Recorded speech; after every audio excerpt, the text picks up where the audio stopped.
Bonjour, bonjour à chacun. Donc nous sommes au GPS pour la famille.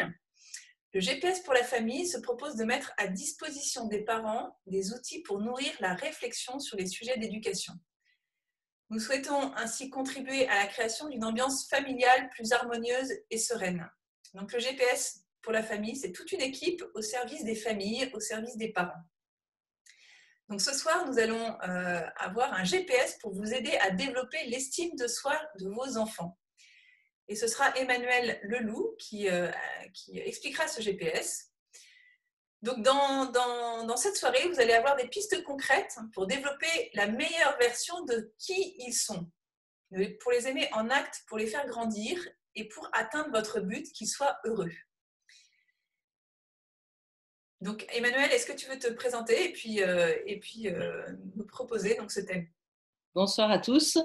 Donc, je suis Emmanuel Leloup, j'habite à Marseille. Avec mon mari, nous avons 7 enfants qui ont entre 15 et 6 ans. Je suis coach, c'est-à-dire que j'accompagne des personnes dans l'atteinte d'objectifs, parfois même l'objectif étant de trouver un objectif.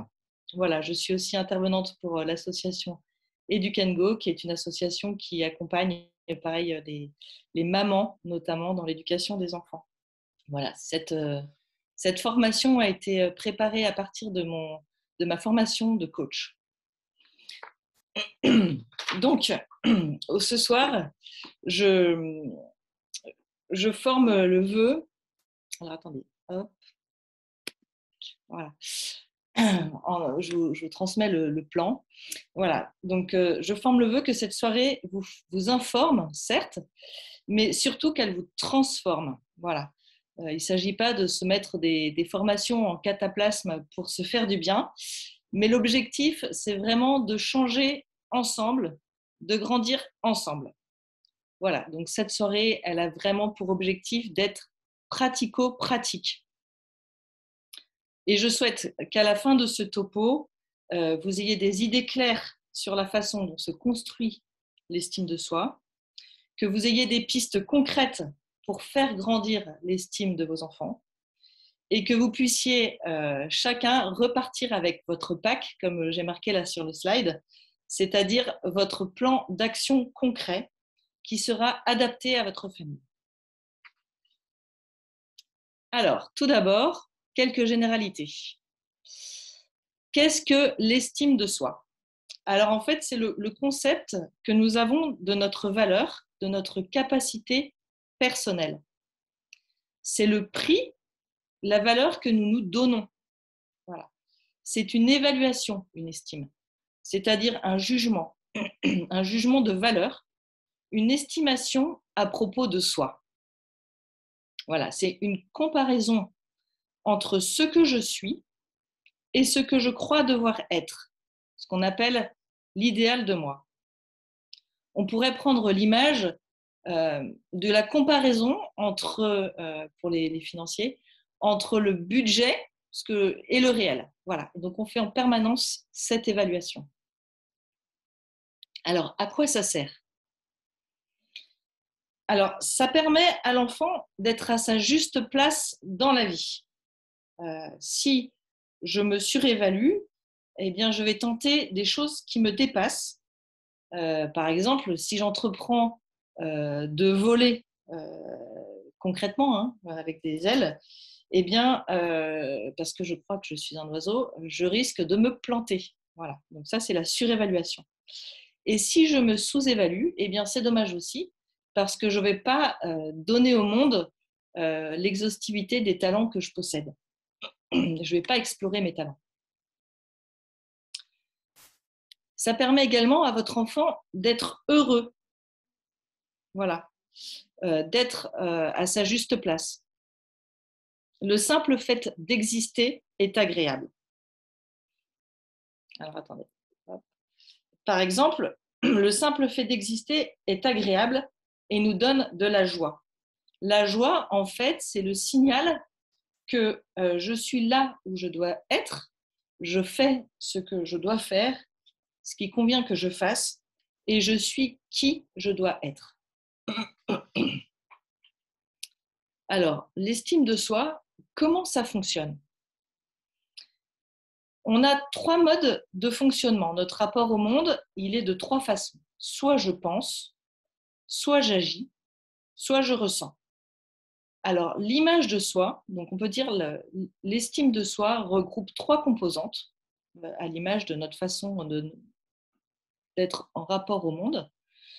L'image de soi, c'est ce que je pense de moi-même. L'amour de soi, c'est la façon dont je me sens être moi-même, dont je m'aime concrètement. Voilà, je m'aime sans condition, c'était sur le slide. Et la confiance en soi, c'est la façon dont je peux compter sur moi-même dans l'action.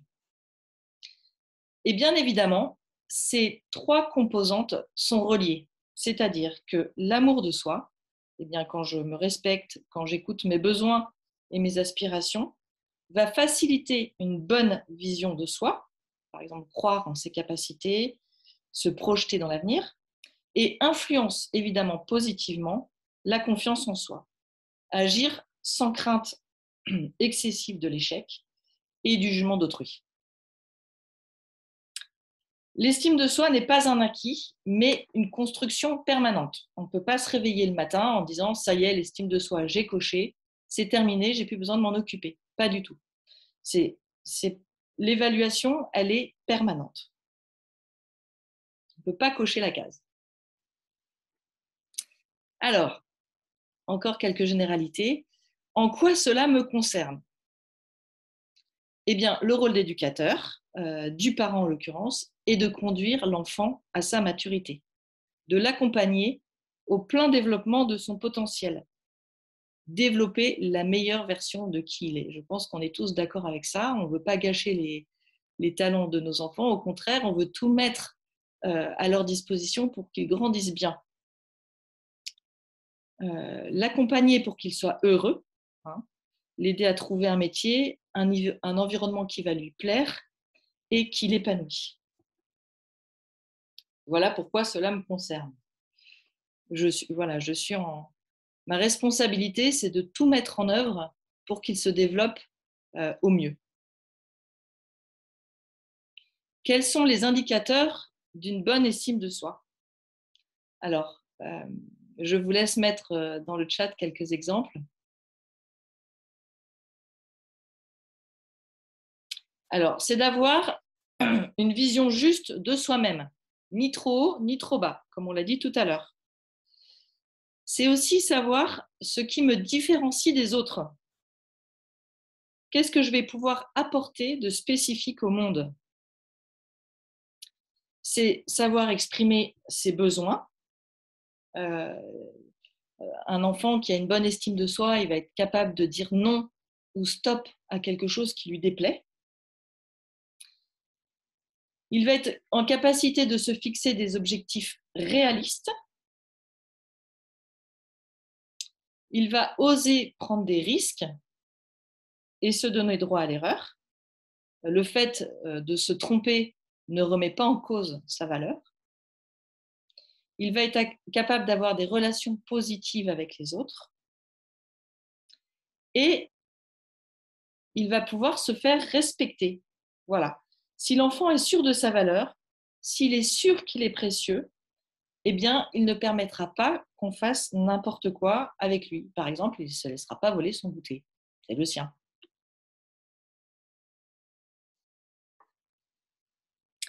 Alors, rentrons un peu dans les pistes concrètes du développement de l'estime de soi chez les enfants.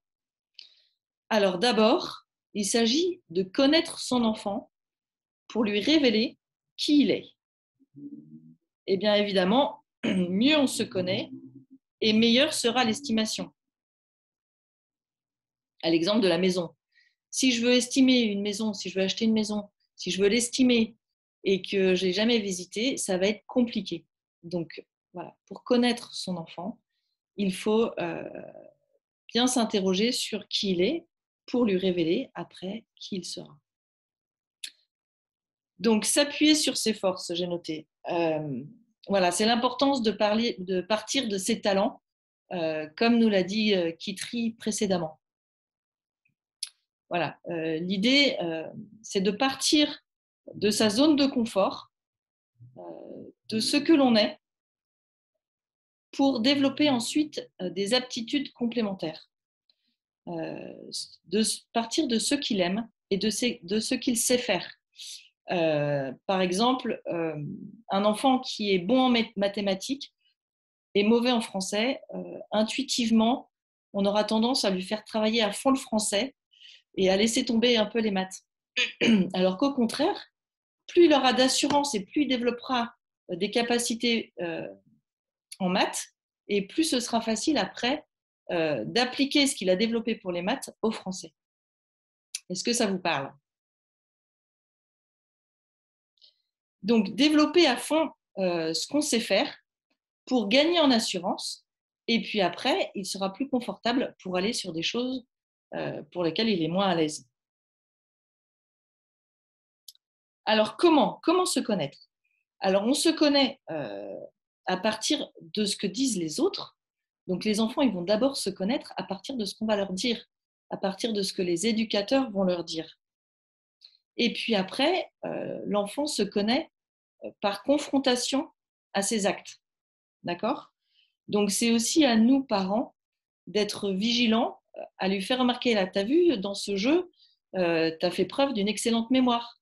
Donc, pareil, pour ta leçon d'histoire, tu ne devrais pas avoir de problème, tu es capable, tu sais, tu peux t'appuyer sur cette mémoire. Alors, connaître quoi? Eh bien, ses caractéristiques corporelles, son caractère, ses compétences, ses talents, ses possibilités, ses limitations, bien sûr. Hein. Voilà. Alors, une fois qu'on se connaît, qu'on a aidé l'enfant à se connaître, l'idée, c'est d'apprendre à s'accepter. Et pour qu'il s'accepte, eh bien, il faut que nous, on soit très à l'aise aussi hein, avec ses limites. Voilà, c'est pas toujours facile pour des parents. Apprendre à accepter l'enfant tel qu'il est pour qu'il se reconnaisse acceptable et enfin qu'il ait la possibilité de s'accepter. Alors toutes ces démarches, elles peuvent être un peu longues. Hein. D'abord pour nous, de l'accepter tel qu'il est, et puis après que lui, il se reconnaisse acceptable, ça peut prendre un peu de temps aussi, et puis voilà, qu'il ait la possibilité ensuite de s'accepter. Eh bien, pour qu'il s'accepte, il s'agit de l'accepter de façon inconditionnelle. Je t'aime parce que tu es et non parce que tu fais ou parce que tu as. Voilà, on est dans une société beaucoup de l'avoir et du faire. Voilà, à la maison, c'est le seul endroit ou l'un des seuls endroits où l'enfant va être apprécié simplement parce qu'il est. Donc qu'on lui dise je suis heureuse que tu existes, tu as changé ma vie et en bien. Qu'on lui dise et qu'on lui montre par des actes. Voilà, à la maison, il n'y a aucune pression de résultat et c'est bon, c'est pour ça qu'on peut se relâcher un peu aussi. Hein. Avec ses copains, eh bien, l'enfant, c'est pas toujours facile hein, l'ambiance avec le copain. Parfois, il peut tourner les talons, le copain, parce que il n'a pas le sweat à la mode ou parce que il n'a pas correspondu à ses attentes. Voilà. Si ce sont les parents qui ont un amour conditionnel, ça fait des dégâts. Donc, je suis heureux que tu existes. Tu as changé ma vie. Alors, prenons l'exemple d'un enfant qui a des grandes oreilles, par exemple. Eh bien, l'idée, c'est de l'accepter, d'en rire ensemble, d'être délicat, et puis aussi de le préparer au fait qu'il va pouvoir avoir des remarques à l'école. Donc, il faut être simple. On ne va pas lui dire mais non, tes oreilles, elles sont minuscules. C'est pas l'aider.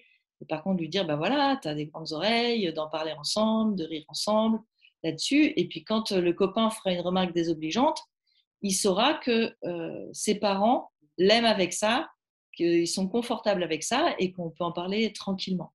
Voilà. Ça ne sera pas le drame quand le copain dira t'es moche, t'as de grandes oreilles. Il saura qu'à la maison, on en parle tranquillement et qu'on se sera déjà beaucoup moqué de lui gentiment. Est-ce que ça vous va? Ouais, ok. Alors, évidemment, pour développer une bonne estime de soi, il s'agit d'être honnête et sincère. Voilà. Lui permettre d'être honnête avec lui-même sans minimiser ce qu'il vit à l'intérieur de lui-même ou à l'extérieur dans son environnement. Par exemple, un enfant peut être triste parce qu'il est rejeté par un copain. Donc pour lui, c'est grave. Voilà. Donc sinon, on dit bah non, franchement, tu nous fais tout un scandale parce que tu as été rejeté par un copain, c'est quand même pas grand-chose, tu t'en feras d'autres. Non. D'abord, accepter vraiment ses sentiments, ses émotions, ce qu'il vit. Voilà. C'est ça, être sincère. Et puis après, remettre les choses dans le réel. Euh, Parfois, on adule un peu nos enfants, on exagère un peu leur talent. Euh, Ça peut être dommageable. On ne va pas dire à notre enfant que c'est un champion de piano si ce n'est pas vraiment le cas. Parce que s'il reste dans cette croyance, il va pouvoir peut-être croire se projeter dans une carrière qui n'est pas forcément adéquate pour lui.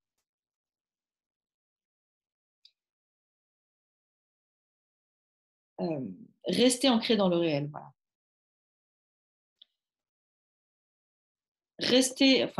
Comment dire, reconnaître les états dans lesquels est l'enfant va lui permettre aussi d'être à l'écoute de lui-même. Voilà, c'est à nous, parents, de l'aider à écouter ce qu'il vit intérieurement, à écouter sa tristesse, à écouter sa colère, euh, à écouter sa joie aussi. Le réel est toujours la base sur laquelle on doit s'appuyer. Euh, Parfois, c'est frustrant pour des parents parce qu'on imagine qu'on se donnait beaucoup de mal pour les emmener, faire une grande sortie, les gâter, etc. Et puis, au fond de la voiture, il y en a un qui boude. Non, quand même, c'est pas possible. Avec tout ce qu'on a fait pour toi, tu boudes, tu es triste, mais c'est scandaleux. Voilà. Donc, posons-nous aussi la question, est-ce que mon enfant a le droit d'être triste malgré ce que je lui ai donné? Voilà. Oui, il a le droit. Il a le droit. Après, on n'a peut-être pas tout vu dans la journée et il y a peut-être quelque chose qui l'a beaucoup déstabilisé et que nous, on n'a pas vu. Donc, soyons à l'écoute de nos enfants. La quatrième piste concrète pour développer l'estime de soi chez l'enfant, c'est d'envoyer des messages positifs. L'estime de soi, comme on l'a vu tout à l'heure, c'est la façon dont je me pense, la façon dont je me sens, de la façon dont je peux me faire confiance dans l'action. Donc attention aux phrases assassines. Tu es nul, euh, tu n'auras jamais d'amis, tu es un bon à rien. Euh, Effectivement, toutes ces petites phrases assassines vont inhiber l'action. Je pense qu'on est tous d'accord avec ça. Même si ce n'est pas facile concrètement de ne pas les utiliser, de trouver d'autres choses. Le cinquième point, c'est de solliciter l'action par la méthode des petits pas. Poser une action, puis une autre. Voilà. C'est un peu sur la base d'un modèle financier, c'est-à-dire que je vais investir un tout petit peu et puis je vais voir que ça passe. Donc, je vais me sentir plus fort et puis je vais tenter une action un peu plus grande et puis je vais voir que ça fonctionne, que je peux me faire confiance.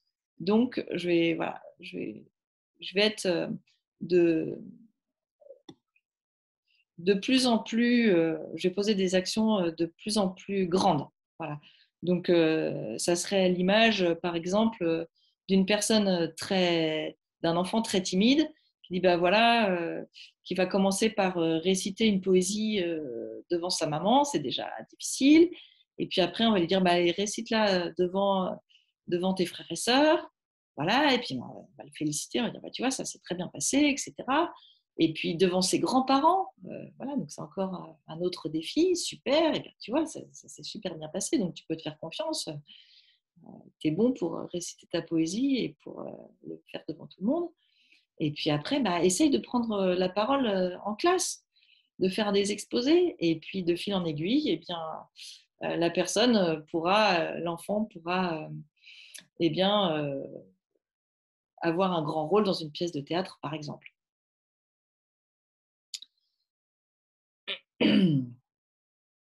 On a tendance, oui, les parents, à se focaliser sur les incapacités de l'enfant, hein. On se désespère facilement parce que l'enfant n'a pas réussi. Alors, c'est flagrant quand il s'agit de mathématiques, hein. On a l'impression que notre enfant ne va jamais y arriver. Ça y est, il a ramené à la maison un 2, un 4 et on pense que c'est terminé pour lui les mathématiques. Surtout que nous, parents, on est nuls en maths. Et là, voilà, paf, l'enfant, il est un peu rétréci euh, dans son incapacité parce qu'on n'y croit pas.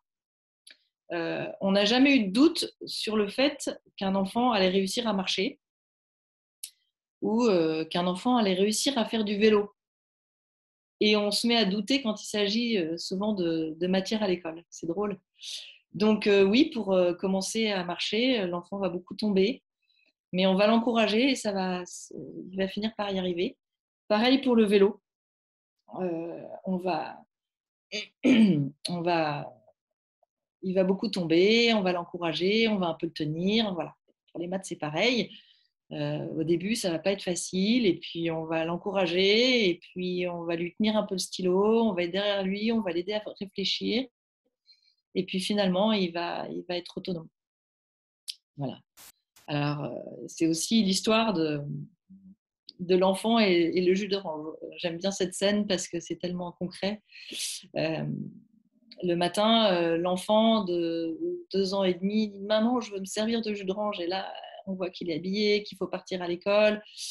Forcément, on voit le verre, le jus d'orange, l'instabilité du verre, etc. Et là, on se dit « Oui, aïe, aïe, aïe, aïe, aïe ». Donc, on va avoir tendance aussi à faire à sa place, hein, en se disant « Non, on n'a pas le temps de le changer, on n'a pas le temps de voir ce drame du jus d'orange par terre ».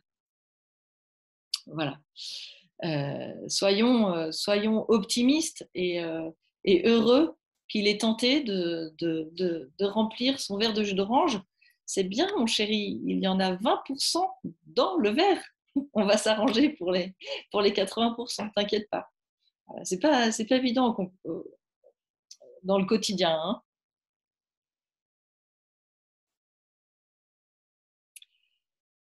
Le 6e point, c'est accompagner l'enfant dans l'échec.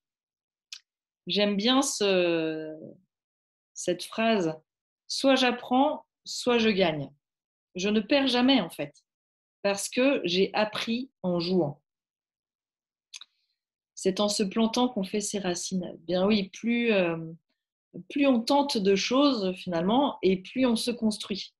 Et c'est normal que ça ne fonctionne pas du premier coup. Ce qui est important, c'est de tenter. Voilà. C'est en expérimentant et en se trompant que l'enfant va développer des stratégies d'adaptation plus fortes qu'en reproduisant toujours le même schéma. Voilà. Et il va en même temps acquérir une souplesse, eh bien, pour tomber et se relever. Voilà, ça ne va pas être un drame. Voilà. Alors que l'enfant qui grandit de façon de rectiligne, sans jamais se tromper, finalement, il est moins souple et puis il a moins développé de stratégie, hein. On peut prendre l'exemple connu de la tarte tatin. Heureusement que cette tarte a été ratée parce que c'est quand même drôlement bon. Je continue. Alors, le 7e point pour aider l'enfant à grandir en estime de soi, c'est d'aider l'enfant à s'affirmer. Alors, s'affirmer, c'est ni se soumettre, ni agresser. Donc, c'est ni un paillasson, ni un hérisson. Le juste équilibre, il est entre les deux. S'affirmer, c'est affirmer l'affirmation de sa dignité. Voilà, l'enfant, il est respectable en soi, du fait même qu'il existe. On l'a dit tout à l'heure. Voilà. Donc, il doit être capable d'affirmer ce qui est important pour lui. Il doit apprendre à ne pas renoncer à ses besoins, à ses désirs, à ses goûts, à ses aspirations, à sa personnalité. Et puis, c'est aussi ne pas permettre qu'un enfant s'excuse s'il n'a rien fait de dommageable. Il y a des enfants qui sont toujours prêts à s'excuser pour éviter un peu les drames ou éviter d'affronter le caractère fort de la famille, hein, ou le copain. Voilà, donc il va s'excuser et puis hop, il n'y aura pas de drame, tout se passera tranquillement sans vague. Voilà.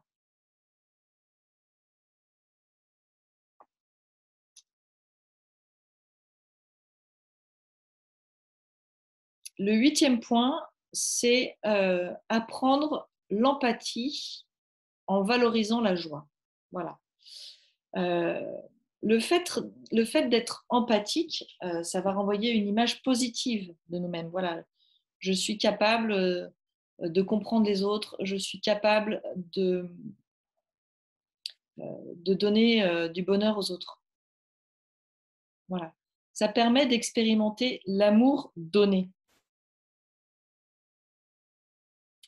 L'enfant est fier quand il a pu partager, il a pu donner quelque chose qui était important pour lui. Voilà.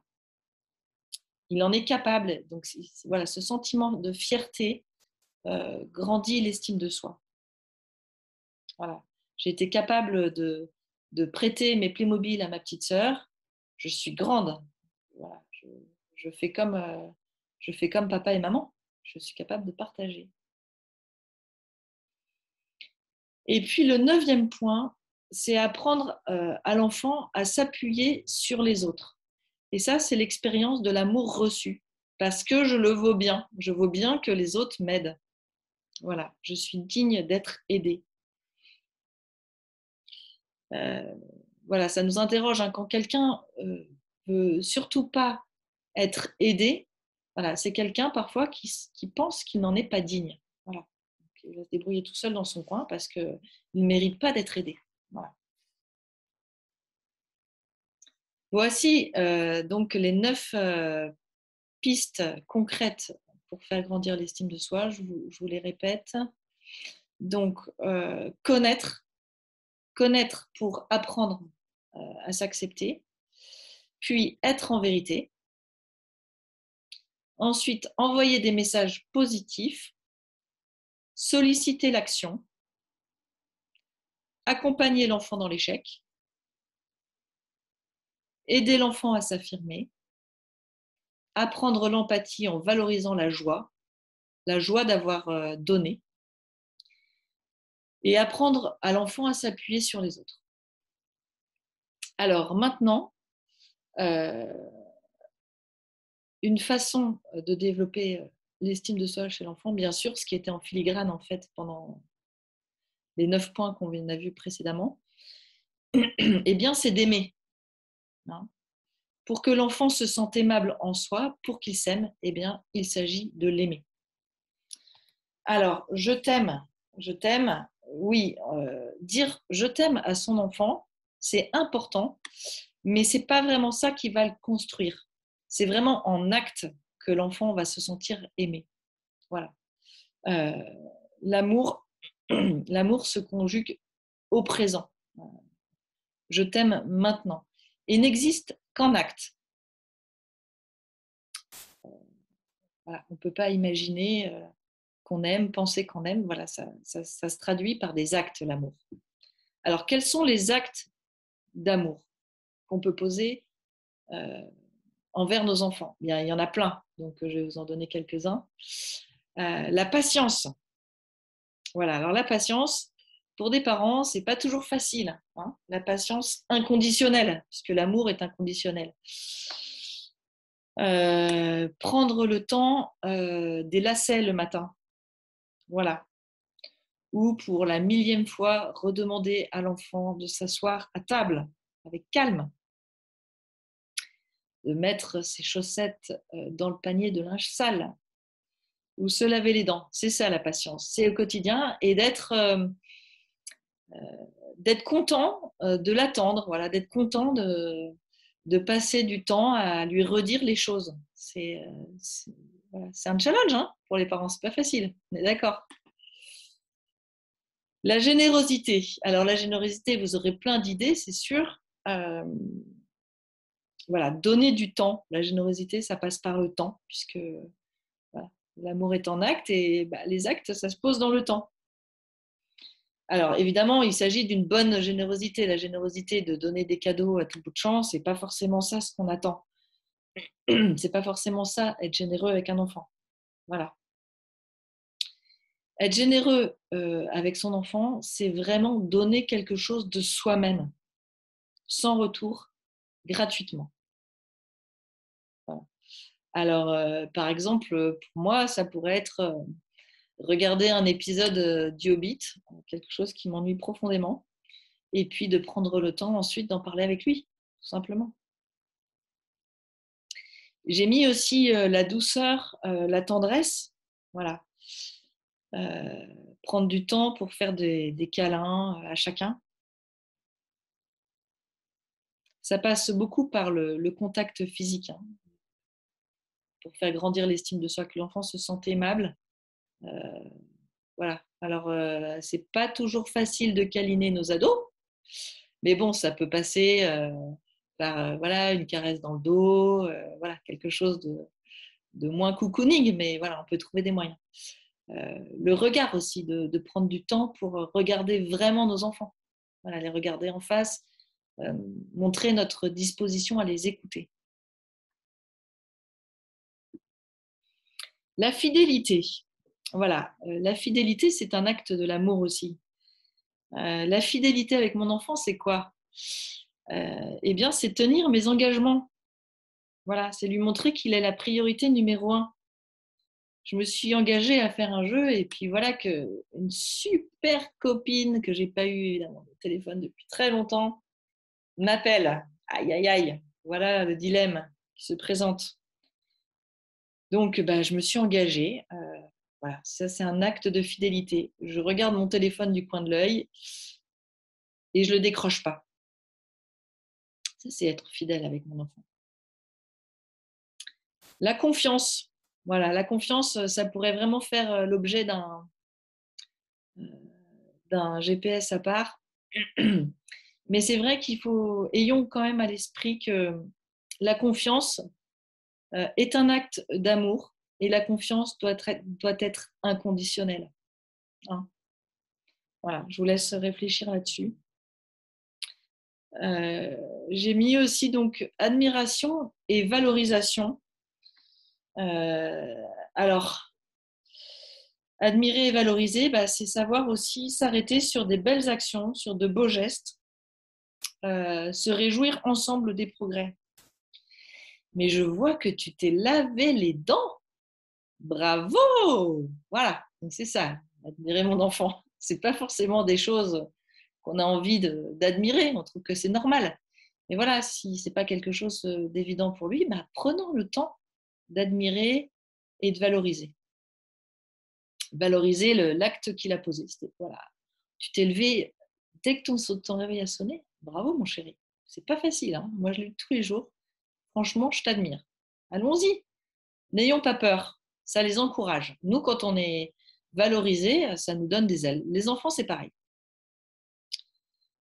Le respect, respecter, alors on en a parlé un peu tout à l'heure, hein, c'est sûr que voilà, écouter ses émotions, ses fatigues, ses besoins, sa personnalité, respecter sa personnalité. C'est pas toujours facile, hein. Dans une fratrie, voilà, les différences s'expriment et c'est pas toujours facile pour nous parents de les recevoir. Voilà, respectons, voilà, prenons en compte sa personnalité. Le respect, c'est aussi, je fais juste un petit point là-dessus, sur un petit point d'attention sur les vêtements. Voilà. Évidemment, le quatrième garçon de la fratrie, on ne pense pas forcément que c'est important pour lui d'avoir un polo neuf, un pantalon neuf. Voilà. Pensons aussi à allouer des petits budgets quand même pour les queues de fratrie. Bon, et puis il y a plein d'autres choses, hein. Il y a l'écoute, remercier les enfants pour ce qu'ils ont, les services qu'ils nous ont rendus, voilà, ça leur coûte aussi, hein. Pardonner, partager, etc. Vous aurez plein d'autres idées, je pense. Je vous laisse réfléchir. Alors, en conclusion, voilà ce que je vous ai promis au démarrage. Le pack. Alors, je vais vous laisser choisir, voilà, un point et un plan d'action sur ce point. Voilà, par exemple, je choisis le respect de mon enfant et je décide de ne pas décrocher mon téléphone lorsqu'il me parle. Moi, je pourrais choisir effectivement dans la semaine de prendre le temps avec mon fils aîné de regarder un épisode du Hobbit et puis de débriefer avec lui sur cet épisode. Voilà. Maintenant que vous avez trouvé cette action, eh bien, je voudrais que vous me disiez quand vous allez le faire. Voilà, pour bien le noter dans vos agendas.